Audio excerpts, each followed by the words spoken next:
Bien, bienvenidos. Me toca presentar a Adrián Sáez, que es un honor y un placer. Sabéis que es doctor por la Universidad de Navarra, también doctor por la Universidad de Neuchâtel. Es difícil decir en qué es especialista porque tiene muchos campos de especialidad. Digamos que ha trabajado en Calderón, ¿no? Que es, de hecho, su tesis a Navarra. La devoción de la cruz. Ha trabajado también en el goticismo, que fue la Godos de papel, que es la monografía que publicó en Cátedra. Ha trabajado en Cervantes, sus poesías de Cervantes son un referente, yo creo que lo seguirán siendo durante mucho tiempo. He trabajado en ellas hace poco y puedo, no solamente como lector, sino también como estudioso, puedo dar fe de ello. Y tiene, entre otras cosas, una línea sobre la diplomacia, que es de la que nos va a hablar hoy. Se me olvidó decir que es catedrático, bueno, ha sido un lapsus, debería ser catedrático en la Universidad Ca' Foscari de Venecia. Y bueno, es siempre bienvenido a esta casa, donde viene con mucha frecuencia, menos de la que debería. Pero bueno, nada, cuando quieras, a ver qué nos cuenta de... Muchas gracias Antonio, gracias por el afecto. Es un gusto estar de nuevo en Neuchâtel, como siempre, con viejos y nuevos amigos. Especialmente también saludo a quienes se conectan desde lejos. He visto mucho amigo napolitano y español, cosa que me hace también especial ilusión. Y en realidad quizás no es una excusatio, pero es la verdad. En realidad simplemente quiero comentar algunas de las ideas principales del proyecto en el que ando metido desde hace un tiempo, que es este de la poética diplomática en el siglo de oro. Por eso es hacia la poética diplomática, porque es todavía una investigación en marcha en la que llevo una temporada trabajando y que creo que será todavía mi tema de investigación durante el próximo tiempo. Este es el esquema que les voy a presentar, comenzando por algunas cuestiones metodológicas de estado de la cuestión y pasando después a analizar tanto la parte teórica de los tratados, fundamentalmente españoles, que se dedican a la diplomacia, como especialmente la parte que me interesa en este momento del reflejo de la diplomacia en el teatro, entre otras cuestiones que se pueden relacionar.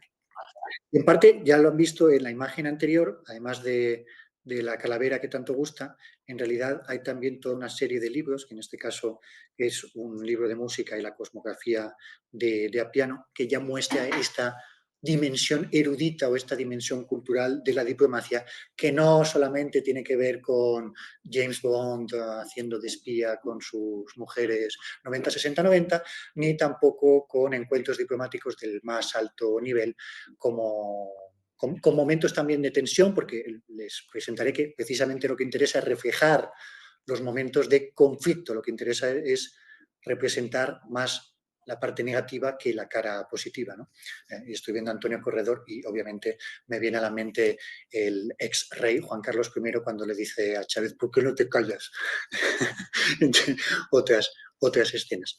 Bien, la poética diplomática básicamente estudia las relaciones entre literatura y diplomacia, que en mi caso era una cuestión que casi parecía escrita o que yo había curioseado anteriormente, pero que no pensaba que iba a constituir un asunto de dedicación a lo largo de un tiempo importante, porque me habían preocupado algunas escenas en autos sacramentales donde aparecen embajadores con un contexto muy marcado por la historia del momento, por el contexto de la guerra de Cataluña, pero después he visto que tiene una dimensión mucho más importante, en parte porque coincide en la Europa del 16 y el 17, coincide el auge de las identidades nacionales, que hemos trabajado en otras ocasiones, con también el momento de definición progresiva del título y el rol del embajador.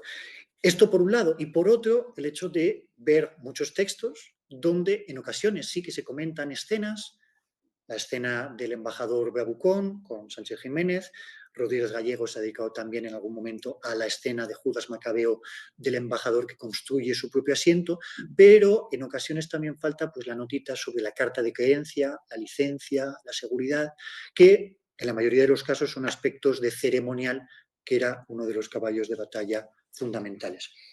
Eso, junto con alguna lectura importante, como la diplomacia del ingenio de Fumaroli, al que se le puede dar luego la vuelta, ha hecho que llegue a la poética de la diplomacia de Hampton, que básicamente se propone leer la literatura desde los ojos de la diplomacia, viendo las implicaciones diplomáticas que puede tener y al mismo tiempo viendo la dimensión ficcional y lingüística de la diplomacia.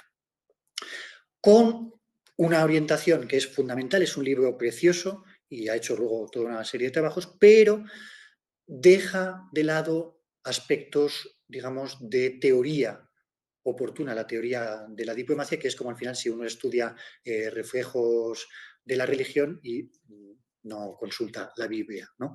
O al lado, poco después, también está el trabajo, está el proyecto de Poetics of Embassy de Craeswood y Haywood, que se dedican, de Sowerby, donde se dedican de un modo más teórico a ver la teoría de la literatura informada, alimentada por ideas diplomáticas y el contrario, donde fundamentalmente se han centrado en las similitudes entre la mímesis o la representación literaria y diplomática. En todo esto y otras muchas referencias que ahora no voy a citar para no ser especialmente pesado, el primero es Hampton, que ya digo es como el sacro libro de este aspecto, el proyecto que ya les decía. También Nathalie Ribert de Carles se ocupa de, sobre todo, textos ingleses, pero también con alguna cala española, aunque en realidad España es el hermano tonto de esta cuestión, porque pese a la importancia que tenía, que conocemos todos, tanto aquí como aquí, la importancia que tenía en el contexto, España suele quedar en el olvido, como si todavía África comenzara en los Pirineos. Una prueba es que estudios nacionales hay, además del Totum Revolutum de Fictions of Embassy de Hampton, que tiene Shakespeare, tiene Camões, tiene Racine y tiene, por la parte española, tiene Cortés.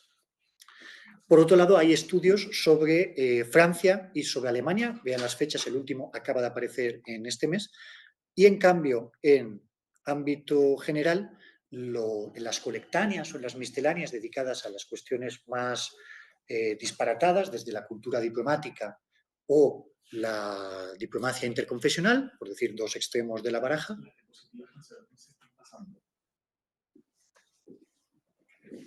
Tenemos algún problema técnico más, pero ustedes se estarán fiando de mí, más o menos, no se están pasando. No sé qué decirte. A mí tampoco se me pasan, pero no. Pero en un momento voy a intentar una pequeña Ahora sí, Adrián. No lo pongas pantalla completa, déjalo así. ¿Así sí lo ven? Sí. Ok, bueno, pues entonces así no va a haber efectos especiales, pero es igual. Como ven, los números son totalmente limitados hasta el cero más absoluto, y esta es una tendencia que creo yo es bastante, no solamente es bastante ofensiva para nosotros, sino creo que es bastante grave también para reconstruir el puzzle diplomático total de la Europa del momento. Porque, bueno, ven, aquí está, aquí por detrás, abajo, para Pedro Ruiz Pérez, que veo conectado, estaba Piqué llorando por el pobre Patito Feo, y luego acababa, después de las razones, con la victoria de España en el Campeonato del Mundo. Pero fíjense que hay muchas buenas razones, muchos buenos motivos para que España sea importante. Primero, porque era una monarquía compuesta de alcance mundial, con lo cual se relacionaba obligatoriamente con todo Dios. Tanto en Europa, que es el ámbito que me interesa porque hablan un mismo lenguaje diplomático, como también en Asia y en América, donde los códigos son muy distintos. Madrid es una capital diplomática en la época similar a Roma, seguramente solo después del papado los reyes españoles reciben y tienen que ocuparse de la diplomacia del momento, llegando incluso a desarrollar, y este es un asunto en el que ando embarcado justo en este periodo y que todavía no he terminado de perfilar, una forma española de comportarse. Que mi teoría, y me pueden corregir, mi teoría es que España arranca, y esto es, no lo digo yo, esto es así, arranca a rebufo de Venecia, copia, imita una serie de características y acaba también imitando el estilo bravucón, prepotente, provocador, egocéntrico y teatral para presentarse de un modo, digamos, potente, agresivo dentro de esta batalla simbólica que es cada encuentro diplomático. Piensen también, por otro lado, la importancia que tiene la diplomacia para el desarrollo y la difusión de la cultura, partiendo del encuentro entre Boscán y Navallero en Granada, ¿no?, que cambia el panorama de la poesía española en el 16 y el 17. O, menos conocido, es también el impacto que tiene la teoría diplomática española, porque el embajador de Vera y Zúñiga, que creo que nos hemos leído Ochoa Brun, Ana Bian, Victoria Pineda, Jesús María Sunariz y yo, no se lo recomiendo, pero es el tratado, el manual diplomático más importante de todo el 17, copiado y citado por muchos otros y traducido también al francés y al italiano en varias ocasiones. En este sentido, y paso ya al segundo punto, el lugar de partida tiene que ser necesariamente la teoría, los textos que se ocupan progresivamente de definir qué es el embajador. Y por eso hay que, con todas sus características, para después saltar al ámbito ya de la práctica, tanto de qué elementos, si quieren, literarios o teatrales presentan los actores, los diplomáticos, paréntesis, diplomáticos que, para ser claros, por didactismo y también por tener un corpus homogéneo, yo me suelo limitar al embajador, pero en la época existía una diplomacia informal donde podían participar mercaderes, boticarios, médicos, religiosos y, por supuesto, la figura de la mujer, que es fundamental también, sobre todo cuando es la mujer, la embajadora, la mujer del embajador. En este sentido, luego se llega al caballo de batalla que me interesa, que es la representación de la diplomacia en la literatura. Dejando de lado que esto se ha estudiado, se puede seguir estudiando, la función diplomática que pueden tener las obras y los eventos literarios. La comedia que se representa delante del rey, lo que dicen los embajadores o los testigos venecianos, florentinos sobre lo que han visto en palacio, los envíos de comedias como regalo, la colección de teatro español que hay en la Biblioteca Nacional de Austria en Viena, por poner un ejemplo. En este sentido, la poética, la teoría diplomática no nace de la nada, sino que es una derivación natural de los tratados políticos. Primero están los escritos sobre los reyes, en consecuencia vienen los espejos de príncipes y a partir de ahí van saliendo también textos dedicados a figuras más secundarias, el secretario, el embajador después. De hecho, uno de los primeros, y lo tienen aquí, no me dejan usar efectos especiales, pero fíjense que uno de los más importantes, y en unas fechas relativamente recientes, a finales del 16, hay un texto de Tasso dedicado al mensajero, donde también lo deriva del secretario. En este contexto, ya les decía que el más importante es el embajador de Vera y Zúñiga, de 1620, que es el primero en España dedicado monográficamente a esta figura, y después estará, como tienen a su derecha, las advertencias para reyes, príncipes y embajadores de Benavente y Benavides de 1643. Este tratadito, bueno, tratadito no, es un libro gordo importante, en forma de diálogo, por lo tanto ya es importante por la forma elegida, se organiza en 4 discursos, a imitación de Castiglione, y toma elementos de un poco por todas partes, muchas veces citados, historias, otros modelos teóricos, y lo divide en 2 partes, una más teórica y una más práctica, los libros 1 y 2 y los libros 3 y 4, incluso con una numeración autónoma para los 2 primeros libros y los 2 segundos, que se enmarca 1620 en un momento de, como saben, de transición entre la Pax Hispánica y unas bodas reales. Y lo curioso del caso, en la carrera de Vera y Zúñiga, es que la lógica dice que uno primero trabaja como embajador o como lo que sea y luego enseña cómo se hace. Bueno, Vera y Zúñiga en 1620 no ha hecho nada. Bueno, un pinito como secretario de la embajada, el duque de Feria en 1610 a Francia, pero esto le sirve, este tratado le sirve como una suerte de carta de presentación, porque a partir de 1621 va a ser enviado a Italia como embajador español.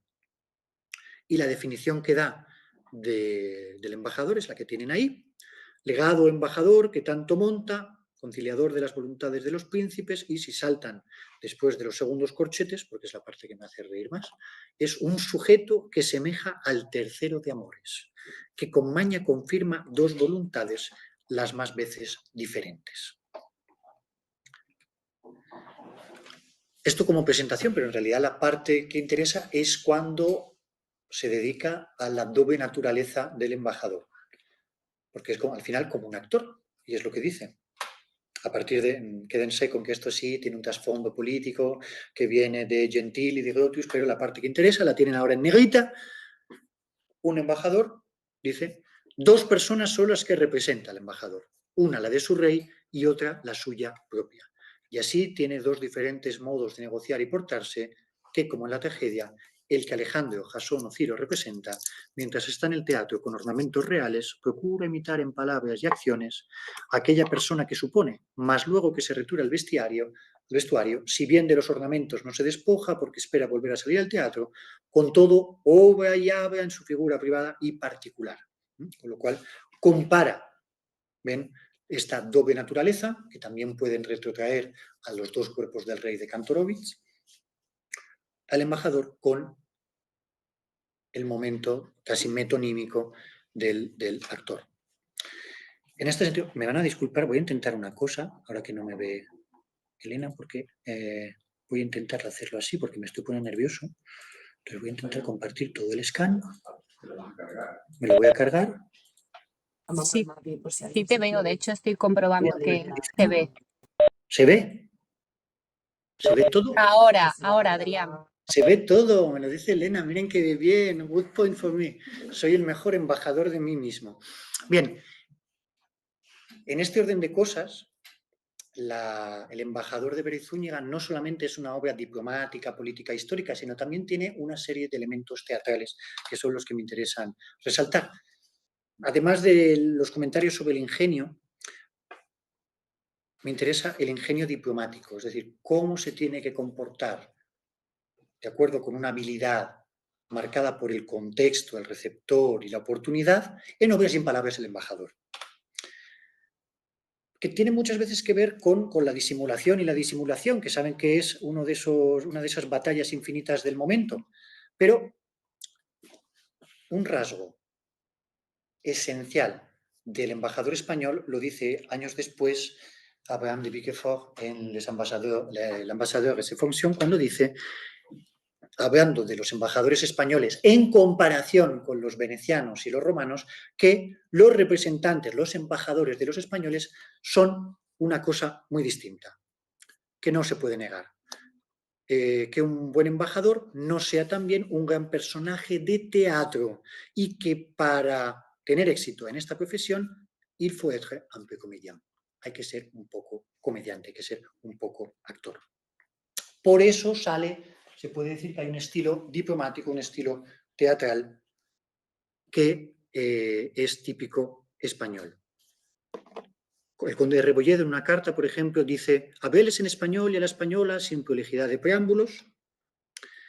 ¿Y de dónde viene esto? Pues estoy todavía tratando de verlo, pero creo que tiene que ver también, y miro a Antonio Sánchez Jiménez, con la visión negativa de los españoles como bravucones, a los que esta imagen que luego interiorizan en una suerte de resiliencia, que se diría ahora, tratan de devolver de modo positivo, tratan de reciclar. La base podría estar en el discurso de Carlos V en Roma,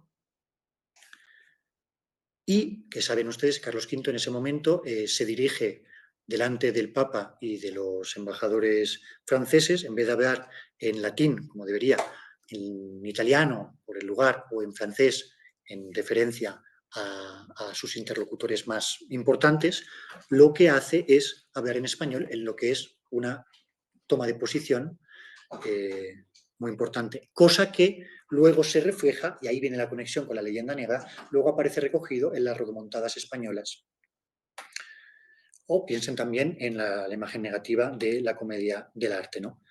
Por lo tanto, creo que esta definición, este proceso de construcción de la imagen del embajador, del estilo del embajador español, tiene que ver con también la definición de la imagen de España. Influye mucho la potenciación, el potenciamiento de elementos teatrales. Dicho esto, voy bien de tiempo todavía, está la cruz de las embajadas dramáticas. ¿Y por qué interesa el teatro? Bueno, básicamente porque el teatro es el canal más adecuado para representar precisamente esa doble naturaleza del embajador, el comportamiento muy codificado, respetando también la importancia que tienen los gestos en las embajadas. Entonces imagínense como si todos los embajadores fueran italianos, que tienen que hablar también con las manos y hacer gestos constantemente, ¿no? Porque el ceremonial está muy marcado para la acción. Las emociones que tiene que suscitar en el público que lo recibe, la dimensión, por lo tanto, también metateatral, que permite jugar con las expectativas, y el hecho de que el teatro, según Ribert de Carlos, puede ser también una suerte de laboratorio para representar la política en acción. Aquí hay una serie de estudios que no les repaso, que les dejo simplemente ver, del panorama de qué se ha dicho a propósito del reflejo teatral de la diplomacia en marco español. Ven que en realidad es poquita cosa, además de, por supuesto, los estudios de personajes como los embajadores y escritores, Saavedra Fajardo, Conde de Rebolledo, Hurtado de Mendoza y compañía Bella. Y otra serie de cosas que, pequeño momento de publicidad, estoy trabajando o he mandado ya a publicación en el momento. Hoy les quiero presentar en lo que sigue 3 casos de modo muy somero. No hay mucho que decir de cada uno, en realidad hay mucho que decir, más que decir de Lope que de Cervantes y más de Calderón que de Lope que de Cervantes, pero trataré de comentarles las ideas señeras de cada uno de ellos, empezando porque ninguno tiene, digamos, una ventaja particular, ninguno de ellos es un escritor diplomático, como los que les he citado antes o como el conde de Gondomar. Si quieren, rascando un poco, es verdad que Cervantes en 1581 hace de mensajero o disque espía para llevar unas cartas a Orán. Poca cosa. Lope es verdad que es secretario, el secretario tiene unas funciones similares y es muy amigo, es bastante amigo al que le dedica 2 comedias y una más a su esposa con Berizúñiga. Lope es interesante porque hay una pista en una comedia, en La aventura sin Buscaya, de haber leído El embajador, porque toma un personaje, toma una anécdota y la utiliza directamente. Y Calderón es verdad que también durante la Guerra de Cataluña, en un momento vuelve como correo, trata directamente con el conde duque de Olivares, pero en ninguno de los casos es una diplomacia formal. El contexto, ya lo he dicho, es el de guerra, paréntesis de paz y otra vez guerra, y en todos los casos el universo es bastante similar, una serie de marcas diplomáticas, que generalmente son o documentos o encuentros marcados por el protocolo, la petición de recepción, el momento del asiento, la entrega de cartas, la licencia o la inmunidad del embajador que le salva de ser castigado o de morir incluso porque se comporta de modo que no gusta mucho al poderoso de turno, algunos términos y lances de embajada. Y creo yo que se puede ver de Cervantes a Calderón una importancia creciente de estos elementos. En Cervantes, para empezar, hay 2 pistas intertextuales que se pueden ver en los paratextos del Segundo Quijote. Sin ponerles el texto, todos nos acordamos del séquito de caballeros franceses que van con el embajador en la aprobación de Márquez Torres, que saben que se atribuye quizás a Cervantes y que reflejan cuál es la idea, la imagen, las lecturas que se tiene de Cervantes en Francia, o incluso esa ficticia y jocosa petición del emperador chino en la dedicatoria al conde de Lemos. A partir de ahí, hay un pequeño apunte cortesano en la epístola a Mateo Vázquez, donde dice que todos quieren la llave de la embajada, embajadas tanto en la Numancia y la conquista de Jerusalén como en el Gallardo español, la Casa de los Celos, la Gran Sultana y el Laberinto de Amor, y una serie de referencias o pequeñas escenas en los dos Quijotes, las novelas ejemplares y el Persiles, donde especialmente las de las novelas ejemplares son totalmente ornamentales. También me permito un pequeño momento de cómo creo que se tiene que estudiar esto. No toda mención, no todo momento similar a la diplomacia es una escena diplomática o es un término diplomático. Tiene que haber una serie de signos o de marcas que reflejen claramente alusiones al protocolo, alusiones a las normas, alusiones a toda la teoría vigente del momento. Por eso, por mucho que en el Quijote haya escenas de escuchas a escondidas, piensen en la historia del curioso impertinente, eso no tiene nada que ver con la diplomacia. Eso es, si quieren, un elemento más metateatral, que aparece en una novela, aplausos para Cervantes, pero no tiene que ver con una técnica de espionaje. Como tampoco hay espionaje por parte de los gitanos en la gitanilla. ¿Okay? Estas son cosas que se dicen y creo que hay que tener cuidado porque puede ser similar, pero es como la diferencia entre potencia y acto. No todo vale. En la Numancia, y ahora voy a jugar con sus lecturas y ustedes tienen, por favor, que creer en mí. Ustedes se tienen que fiar, tienen que fiarse que soy embajador del mejor embajador para ustedes, porque no me voy a detener en todos los textos ni en todos los pasajes, sino que intentaré resaltar solo algunas cuestiones más o menos a la carrera. Por ejemplo, el hecho de que en la Numancia, que Cervantes toma de una crónica, si no me equivoco, de la de Morales, Cervantes se preocupa por añadir una serie de marcas diplomáticas, de insistir en el momento de recepción, en el momento del encuentro, en la inmunidad, para hacer reconocible y más cercano este tipo de situaciones a su público. Además de que toda la tragedia, entre otras lecturas, sacrificio, suicidio, creencias, enfrentamiento de civilizaciones, si quieren, es también una reflexión sobre los límites de la diplomacia. Porque los numantinos tratan de negociar en dos ocasiones con Escipión, y Escipión, que será todo lo héroe que queramos, pero se opone a la negociación, rechaza esta solución. En la conquista de Jerusalén, además de las embajadas que copia de la Jerusalén del Taso, hay dos momentos especialmente curiosos, especialmente significativos. Uno de ellos es una mínima reflexión, un comentario sobre la diplomacia femenina, que es interesante porque aparece, por lo que he visto, un par de cosas en Lope, una nota en Calderón y esta en Cervantes. Aquí responden: eres, en fin, señora, mensajero y eres mujer, dos cosas bien bastantes para no ser tenidos en un yerro tus atrevidos dichos y arrogantes. Por supuesto, no hay ofensa de mujer, las manos blancas no ofenden, pero por otro lado también el mensajero, el diplomático, está protegido por la inmunidad.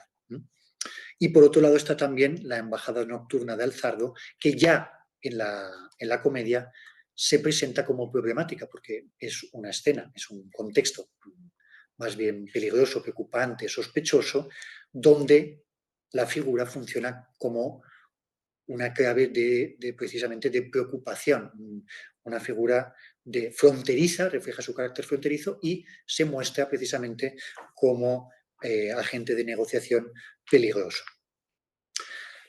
Poco interesan los lances diplomáticos del Quijote, que son mínimos también. Pueden recordar la embajada de Sancho, que en un momento habla de la embajada de la carta de creencia. En cambio, es interesante que Cervantes se presente, se defina a sí mismo como embajador de los poetas, que recibe el encargo del embajador divino, de Mercurio, como estrategia, todo lo camuflada que quieran, de autoexaltación, ¿no? En este texto irónico sobre el que aprovecho que está Pedro, nos ha prometido un libro en algún momento.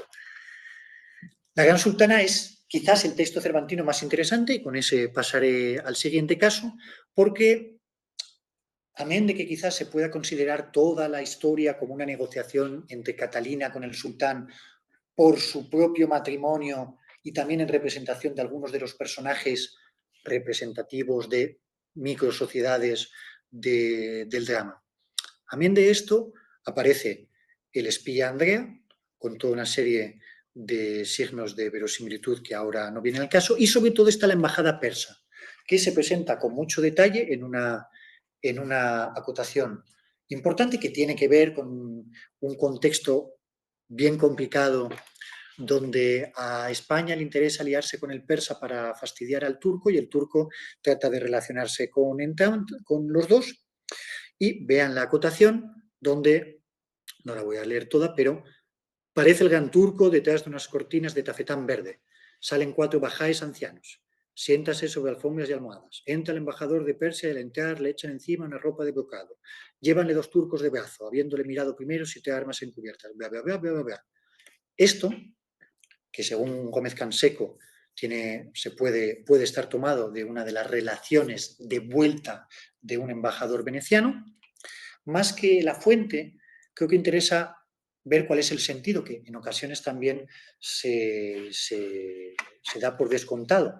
Porque cuando hay un encuentro diplomático de este tipo con el otro musulmán, con el otro turco, que se llama diplomacia interconfesional, digamos que hay un cortocircuito del lenguaje, porque unos hablan un código diplomático y en Europa se hablaba otro.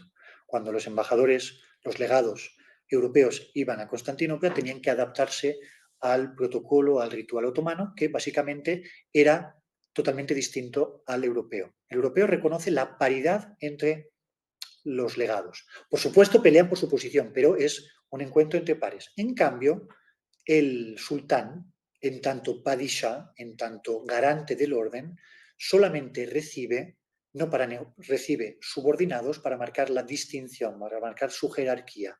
Y no lo hace nunca para negociar, sino solo para ratificar acuerdos ya conseguidos en otros momentos o por escrito. Y así se entienden una serie de marcas, una serie de procesos que se presentan, como el hecho de que el turco se encuentre distante, el hecho de que para acceder al sultán haya que pasar por una serie de salas, hay que pasar por una serie de salones hasta llegar a él, el hecho de que aparezca siempre acompañado el embajador en cuestión de una serie de bajáes con los que interactúa. También la imposición de una vestimenta propia, la quilá, que es un modo de asimilar o de hacer turco al embajador extranjero. Esto por un lado. Por otro también, los bajáes del sultán de la Gran Sultana se presentan de modo negativo como amenazas para el embajador porque quieren incluso matarlo, pero en el último momento se para, ¿no? Contribuyendo a la caracterización negativa de los turcos. En el caso de Lope, Antonio, hay un porrón. No lo puedo decir de modo más claro. Hay hasta 31 comedias de Lope con elementos diplomáticos, cosa que obviamente he podido encontrar gracias a Arte Lope y otros instrumentos digitales. Incluso he incluido 3 atribuidas que me parecen interesantes y entre muchas otras cosas aparecen estas 7 modalidades, cada una de ellas con un desarrollo mayor o menor. Fíjense que el embajador como protagonista aparece únicamente en un texto, mientras que en Calderón aparecerá hasta en 7. Hay 7 embajadas en paralelo, de ida y vuelta, grupos de embajadores, varios embajadores de un rey, muchos sueltos y hasta 3 casos de embajadores fingidos. En comedias turcas a las que he dedicado un trabajo dedicado a la memoria de Antonio Gargano. Todos estos casos se relacionan, cada uno de ellos, o con la naturaleza del embajador, o con la teoría, los problemas de la representación diplomática, los derechos o una lectura intertextual. Les comento un par de casos, empezando por la naturaleza del embajador, que a su vez nos llevará o nos puede llevar a la Gran Sultana. En la Santa Liga, que saben que es la comedia de Lope dedicada a la alianza contra el turco, que termina con la victoria en Lepanto, celebrada hace un par de días. El embajador turco que va a Venecia, explota cuando el Senado, cuando la Serenísima rechaza su propuesta. ¿Sabes que es el gran señor el que mi persona ya os está representando? ¿Cómo me miráis la cara? ¿Cómo no tiembla Venecia? Claramente, los 3 primeros versos se refieren, y esto no se anota en la edición, a el papel de metonimia del embajador turco y también, en tanto representante del sultán, la ofensa, el atrevimiento de mirarle a la cara, cuando al gran turco nadie le podía mirar, como aparece en como aparece en la Gran Sultana o como aparece también, por ejemplo, en el nuevo Tratado de Turquía.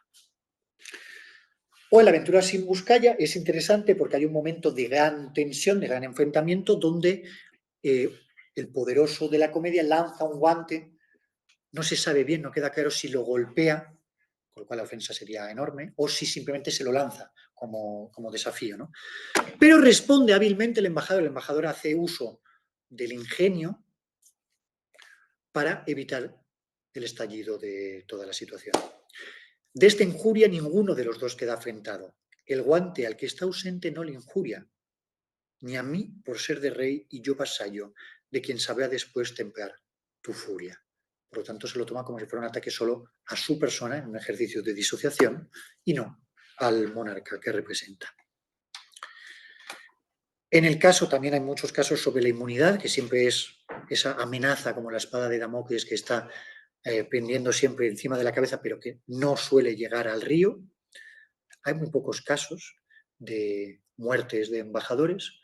En la realidad parece que había más, según Bereiz Zúñiga, pequeño paréntesis, hay un pequeño momento donde dice que a un embajador de Venecia, no recuerdo, creo que era un rey de Polonia, porque no se quiso quitar el sombrero, le clavó el sombrero con un clavo en la cabeza. Me parece bien. Hay también una nota clásica sobre el embajador como ángel, que tiene que ver con una definición, una imagen del Tasso, que luego repite también Bereiz Zúñiga, y las que les decía este embajador de Polonia que corre peligro de la vida, lo retoma Lope directamente en la aventura sin Buscaya.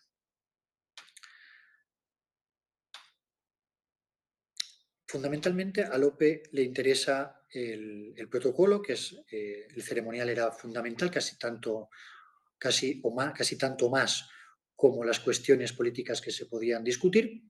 El asiento del legado aparece solo en El honrado hermano, que ha editado Sánchez Jiménez, donde se queja diciendo que el no haberme asiento dado, bien sé que aquesto tendría por fundamento pensado, que un Horacio no cabía en todo vuestro senado. De nuevo, un ejercicio de ingenio para evitar la ofensa, ¿no? O reciclaje también en bastantes casos de la clásica lucha entre Toledo y Burgos por ver quién es el primero que habla delante de un poderoso. Las cartas, las credenciales, las cifras, la importancia de los regalos, de la diplomacia del dono. También hay casos donde importa la lengua, la traducción, el vestido incluso y la caracterización nacional, ¿no? Por ejemplo, en Las burlas de amor, que es una de las primeras comedias lopescas, dice uno que se está fingiendo embajador, dice: ¿sabéis qué tengo pensado?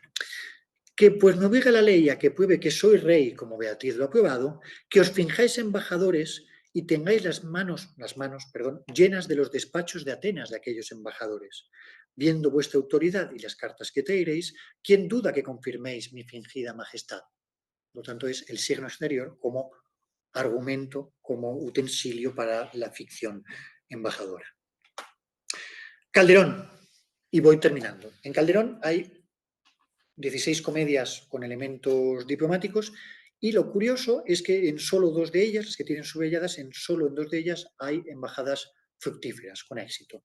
El resto son todos fracasos morrocotudos y todas ellas comparten una serie de indicios comunes: la petición de audiencia, la seguridad e inmunidad, la autopresentación, que en Calderón es importante,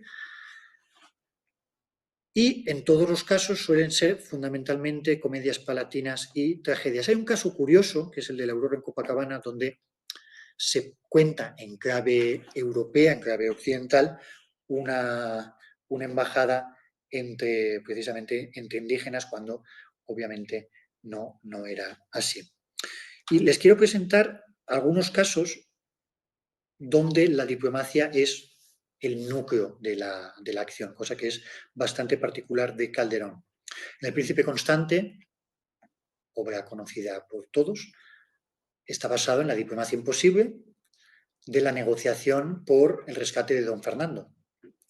Primero, es verdad, también hay en la negociación por el amor de la dama y Tarundante, pero el núcleo de la segunda y la tercera jornada es el intento del infante Enrique y después del rey don Alfonso en persona de salvar a don Fernando, que está cautivo, y pese a sus ofertas y pese a que el rey moro aceptaría sus condiciones, es el propio cautivo, el tercer incómodo, si quieren, quien lo rechaza, ¿no? En Judas Macabeo aparece un enfrentamiento simbólico marcado por el asiento, el lance del asiento de sí mismo, donde saben que es el personaje que recibe la ofrenda de no tener un asiento y entonces decide quitarse la capa, sentarse encima de su propio asiento y luego marcharse abandonando la capa de nuevo, porque uno no se lleva el asiento donde se sienta. En Argenis y Poliarco es todavía más importante y no se suele poner de relieve el hecho de que todo parte de un conflicto diplomático, porque al inicio muere un embajador, muere un personaje que ha atacado a Poliarco y luego se dice enseguida que era un embajador y entonces Poliarco tiene que escaparse porque ha cometido la gran ofensa de matar a un diplomático. Y al final se sabe que, trato de terminar rápidamente, en realidad había 3 embajadores que llevaban una fingida embajada para matar al rey y entonces ese es el inicio de todo el conflicto dramático. En La Puente de Mantibes se presenta un giro cómico de la cosa, pero más interesante es la cisma de Inglaterra, donde Carlos de Francia se comporta como un mal embajador, aceptando el rechazo de los tiempos y no preocupándose en primer lugar por los intereses de su rey, es decir, no comportándose de acuerdo con sus obligaciones, sino con sus intereses personales, pero es verdad que al final se salva porque el retraso hace que sea testigo de la locura amorosa de Enrique VIII y entonces al ser rechazada la reina Catalina y su hija, hace que entonces vuelva a casa el delfín francés, entonces ya no quiere el matrimonio, ¿no? Digamos que al final sale un bien de un mal. En Auristela y Lisidante, este es el otro caso que les decía de diplomacia femenina, donde se presenta Cintia y Aurora como 2 damas que vienen por embajatrices suyas, y está la reflexión interesante, porque como son de mujeres a mujeres los tratados, que se introduzcan no quieren hombres en ellos, y así ostentándose valientes en una parte y en otra, bla, bla, bla. En la tratadística de la época, hasta el siglo XVIII, se suele rechazar que las mujeres puedan tener cargos oficiales diplomáticos.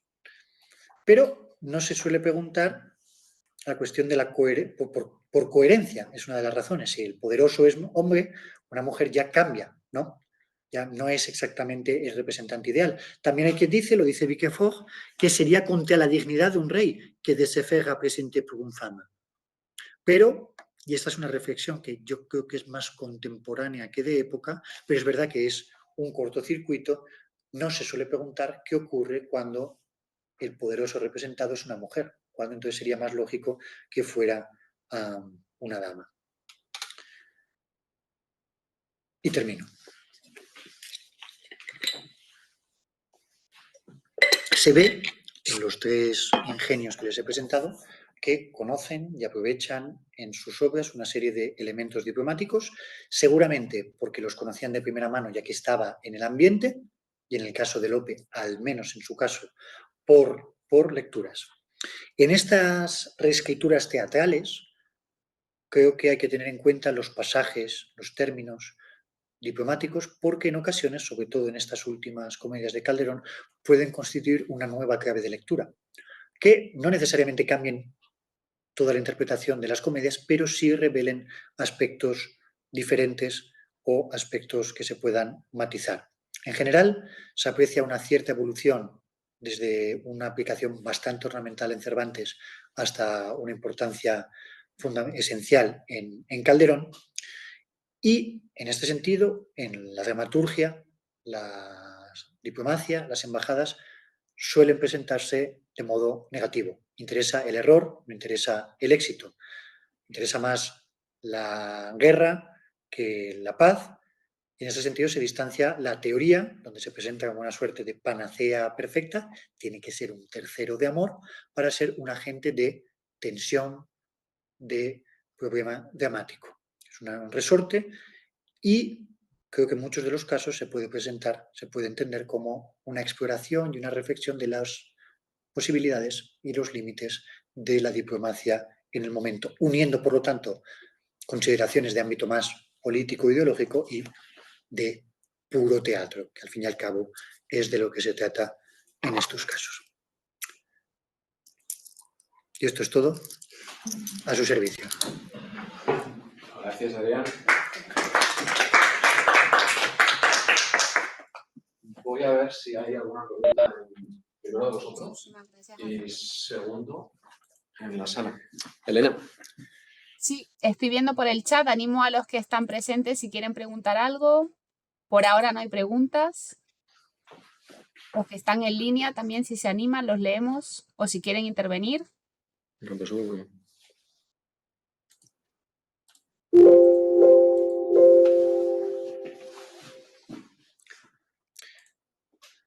Si no es el caso, me toca ejercer. ¡Joder! Tengo un par de cosillas. Está muy interesante lo de... O sea, diría algunas cosas que podrías mirar que quizás te faltan. Lo de la historiografía que has mencionado, yo diría que en la romana hay comportamientos, embajadores romanos, con respecto a otros pueblos que se parecen mucho a los venecianos y españoles de después. Lo estaba pensando ahora y yo creo que debería... Clásicos. Romanos clásicos, estoy hablando de Livio, sobre Sí. todo.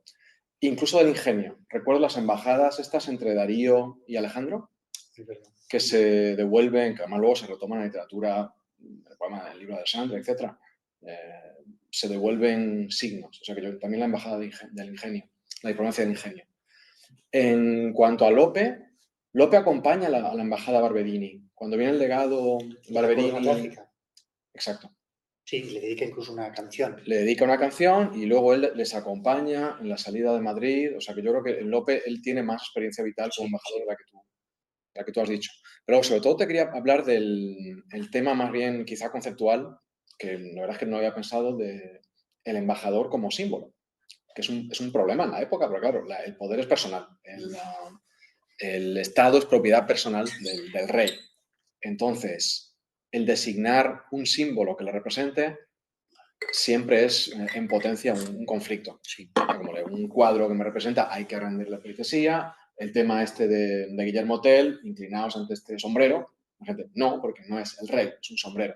Y me parece un tema muy de la época, esto de que un símbolo sea a un mismo tiempo una cosa y otra, lo del mirar a dos luces de Calderón, de la alegoría. Es decir, el pan es el cuerpo de Cristo en accidentes de pan.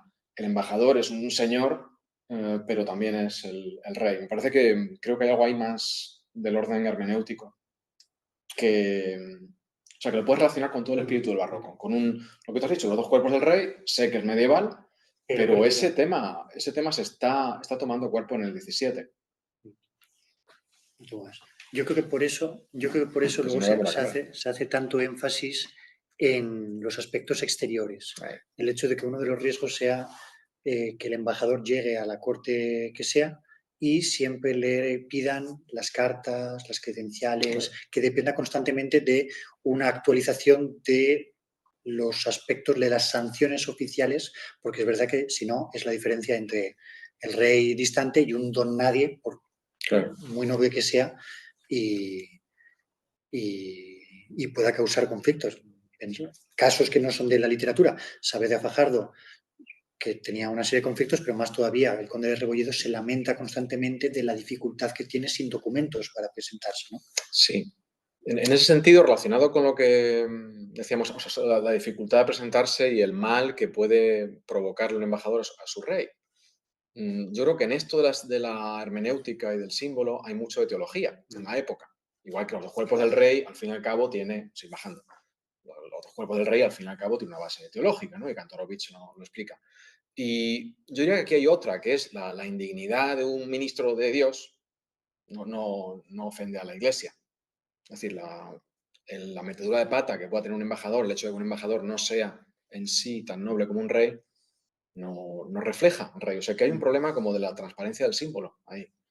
Quiero decir que tú tienes un elemento en tu trabajo, o sea, en tu proyecto, que no es un trabajo, es un proyecto muy amplio, que es como de localizar, anotar, explicar, contextualizar material en la obra literaria. Pero creo que hay otro que es más de cómo el mundo diplomático tiene en común con la literatura algo que también tiene en común con el pensamiento del momento. Yo creo que eso se va viendo.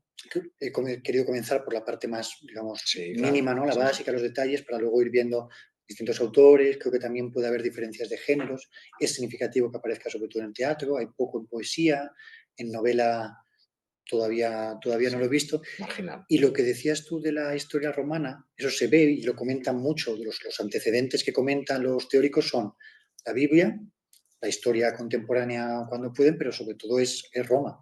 Roma para bien contra los bárbaros y también porque Roma muchas veces lo utilizaba, y aparece en Merezuña, por ejemplo, la embajada para justificar la acción de guerra. Claro.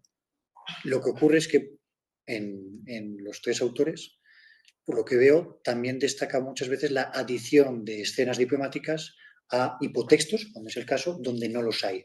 O el ejercicio de modernización, lo que está revelando una cultura muy, perdonadme el término, diplomatizada, ¿no? Que es consciente de que algo está cambiando.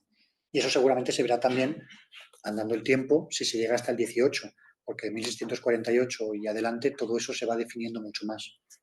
Y creo que una de las cosas curiosas también de este proyecto y uno de los desafíos es que es necesariamente comparativo, porque hay que ver qué ocurre en Francia, hay que ver qué ocurre en Alemania, hay que ver qué ocurre en Italia, claro, tanto en ámbito político como en ámbito literario. Y luego una pregunta que no es... A ver, ahora me callo, una pregunta que no es un comentario, es una pregunta de verdad. No sabía esto de los turcos, de que había que vestirse de turco. Y yo pensaba que también el rey católico lo hacía, el rey de España. Porque recuerdo que se conservó, cuando estaba yo con esto de la argolilla, estudiando la ropa de la época, se conserva en Suecia, no sé qué lugar raro, un traje a la española, con golilla y negro, ¿no? De cortesano. Y entendí que para negociar en la corte del rey católico había que ir vestido así. En algunos momentos se dice, ahora no recuerdo cuándo, había que mantener la sobriedad, ¿no? de la corte, de la etiqueta borgoñona.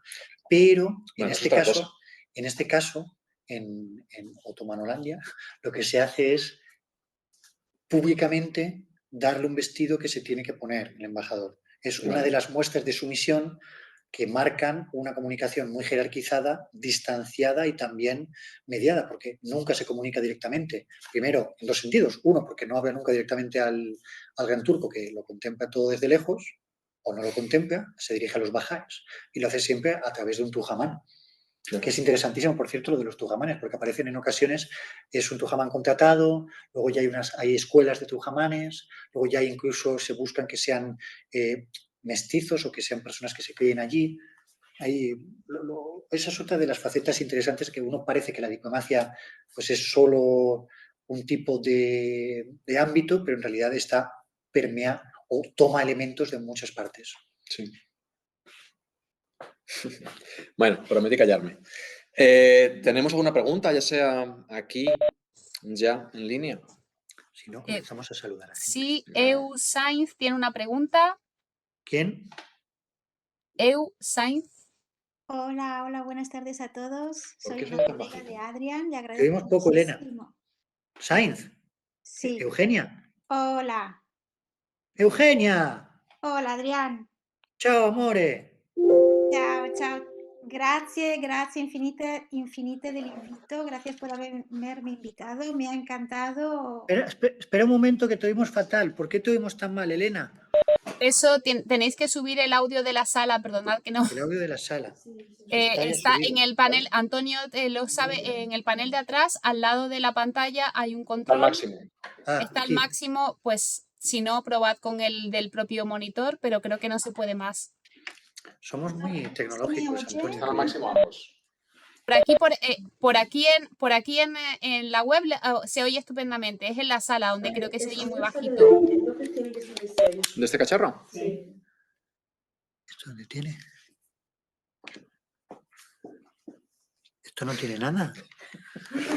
Que somos idiotas. Tenemos 4 doctorados aquí y no sirve para nada. Ahora falta 2 más.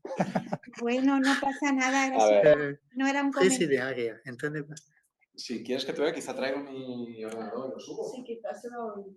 sí, espera un momentito, Eugenia, perdona. Que No, estamos perdonad aquí como si vosotros, yo no fuéramos quiero molestar, no, es solo un históricos. comentario. Esto no es, esto es aquí, esto es précédent, esto es arrière, desactivé, clavier sur écran. Pasa igual en clase, ¿eh? Yo aquí tampoco doy clase. Bueno. Eugenia es mi prima veneciana. Mutea. Ay, ahora lo que pasa es que se acopla al sonido porque tenéis los ordenadores muy... Ahora, perfecto. ¿Sí? ¿Se oye? No, yo ahora no oigo... Se oye la pregunta, pero ahora quien no oigo es Adrián. Luego se activará. ¿Puedes hablar? Sí. ¿Sí? ¿Me Eugenia, oís sí, sí. ahora? ¿Sí? Sí. ¿Sí? No, bueno, pues en realidad perdonad la molestia que he creado. Era porque Nada. quería saludar a mi colega, agradecerle la invitación. He salido de clase, inmediatamente me he conectado. Estos temas, el tema me encanta. Y le animo a seguir, me parece interesantísimo. Y lo único que le quería preguntar era si por casualidad ya tenía algún dato sobre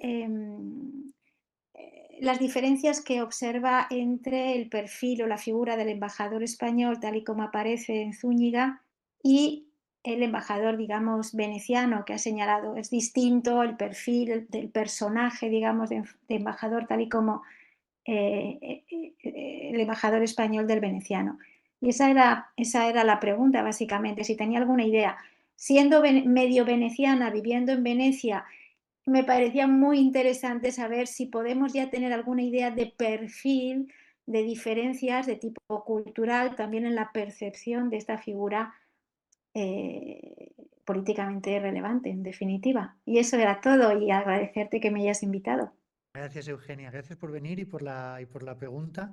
Se ve que tenemos vicios en común y la verdad es que diferencias todavía no he visto tantas. Lo que estoy viendo más bien es un proceso de asimilación de elementos venecianos por parte de los españoles, empezando porque hay normas o hay rasgos que comienzan a ser parte del imaginario común del diplomático. Por ejemplo, el protocolo de presentar una relación de vuelta del embajador cuando regresa a casa. Esas relazioni que ha estudiado Filippo de Vivo, esas, Pérez Zúñiga no dice nada, pero Benavente Benadíes le dedica un capítulo prácticamente.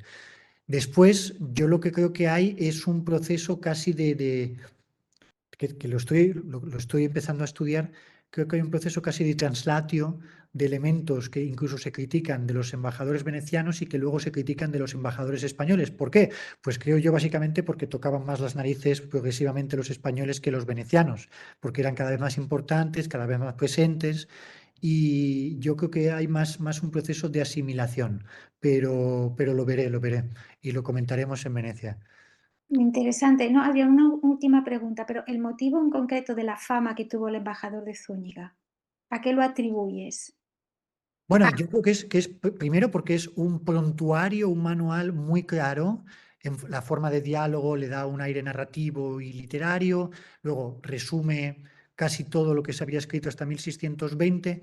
Y creo que es también muy útil el hecho de que la primera parte, tratados 1 y 2, los libros 1 y 2, son más bien teóricos y los otros son prácticos, donde muestra una suerte, y lo dice, una especie de cuaderno con dicta et facta del embajador, también orientados a la corte de cada caso. Entonces yo creo que es por la disposición y la capacidad sintética del texto. Ujú. Creo que es como si fuera una síntesis de todo lo que se había hecho hasta el momento. O quizás también, y ahora rimo el asco a mi sardina, por el hecho de que también pues era español en un momento en el que la diplomacia española era importante. Quizás eso tampoco haya que quitarlo como posible hipótesis. Ujú. Muy bien, muchísimas gracias. A ti. ¿Hay más preguntas? Mira, está el presidente, Sí, ya lo he visto. está Marina, están gli studenti che prenderanno un punto in più. Están los gallegos. No se anima nadie. Si no es el caso, ¿tampoco vosotros tenéis alguna pregunta? Si no es el caso, cerramos. Cerramos. Le damos las gracias a Adrián, además, y perdón por el retraso y las dificultades técnicas, que las hemos hecho a propósito para ponerte nervioso. Bueno, pero yo como soy un embajador me comporto adecuadamente. Pero bueno, nada. Gracias. Ponemos el iconito de aplauso, que nos han estado. Ahí. Muy bien, muy bien. Pues gracias a todos y hasta la próxima vez en el